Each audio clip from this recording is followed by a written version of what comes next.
सरपंच संतोष देशमुख यांच्या हत्येनंतर जे काही बीड जिल्ह्यासह संपूर्ण महाराष्ट्रभरात पाहण्यास मिळालं, त्यानंतर धनंजय देशमुख म्हणजे मंत्री, कॅबिनेट मंत्री धनंजय देशमुख जे आधी होते, आता त्यांनी राजीनामा दिला, त्यांचे अत्यंत जवळचे सहकारी असलेले वाल्मिक कराड यांना आरोपी नंबर 1 करून त्याच्या संदर्भात चार्जशीट दाखल केलेली आहे न्यायालयात.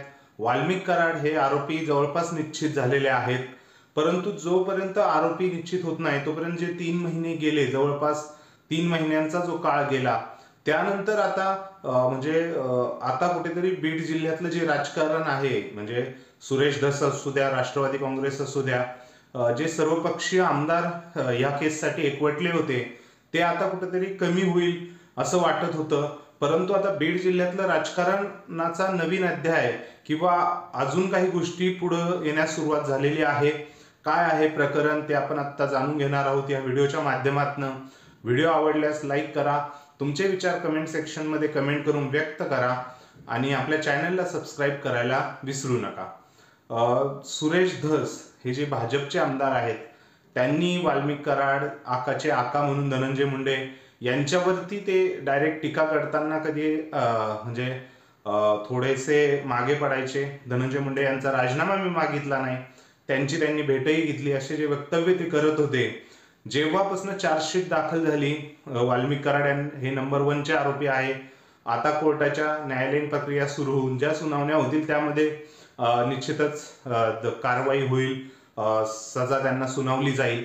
परंतु आता कुठेतरी हे प्रकरण शमेल, कारण देवेंद्र फडणवीस यांनीही सांगितलं होतं की जी खंडणीची मीटिंग आहे ही धनंजय देशमुख यांच्या घरी झालेली नाहीये. त्यानंतर त्यांनी सुरेश धस यांनी तो आरोप केला नाही. परंतु आता एका वृत्तवाहिनीला त्यांनी ज्यावेळेस मुलाखत दिली, त्यामध्ये त्यांनी धनंजय मुंडे आणि पंकजा मुंडे यांच्यावरती प्रखर टीका केलेली आहे, रोष व्यक्त केलेला आहे. पंकजा मुंडे या भाजपच्याच आहेत.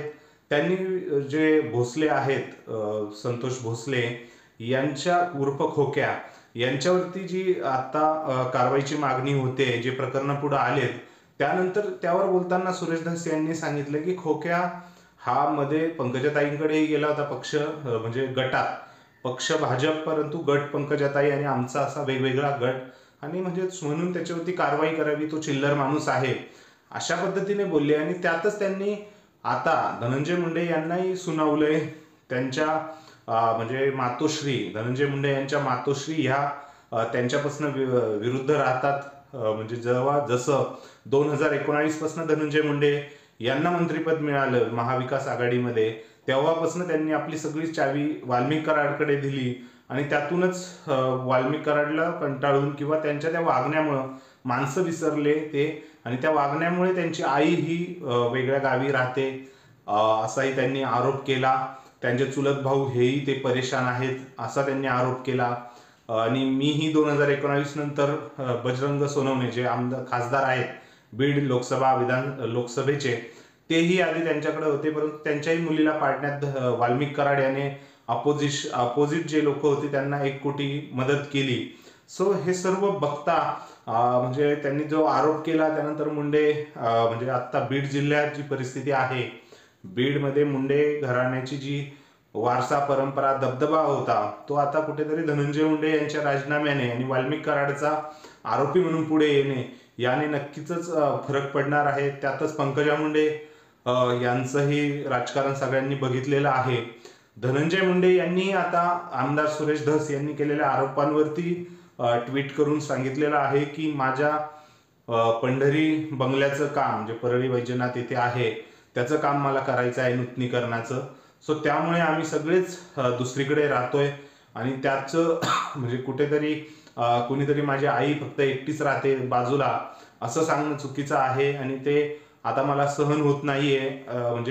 मी जास्त दिवस आता ते सहन करू शकत नाही असा त्यांनी रिप्लाय दिलेला आहे. राजकारण खूप कमी ह्या खालच्या पातळीवर चाललंय असा त्यांनी रिप्लाय दिलेला आहे.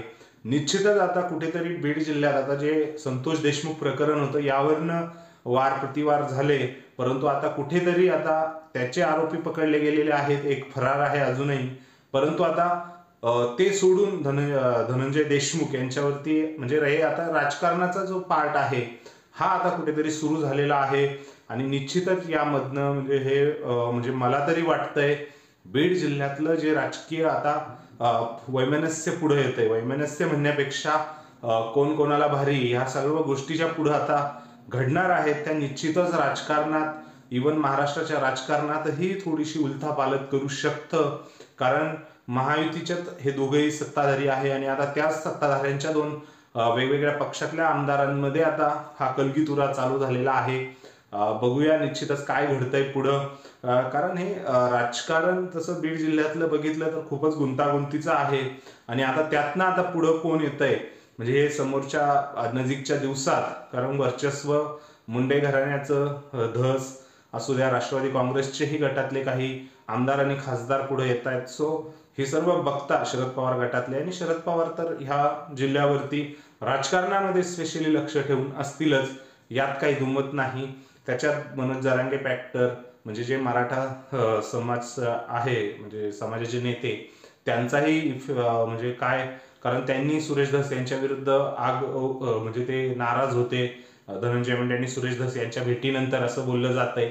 सो ह्या गोष्टी ज्या बीड जिल्ह्यात घडतायत त्या नक्कीच कुठेतरी म्हणजे पुढे राजकीय म्हणजे शांतता आपण जी म्हणतोय, राजकीय उद्रेकाची शांतता, असंच मला तरी वाटतंय. तुम्हाला काय वाटतं या सर्व परिस्थितीवर ते नक्की कमेंट सेक्शनमध्ये कमेंट करून व्यक्त करा आणि चॅनलला सबस्क्राईब करायला विसरू नका. धन्यवाद.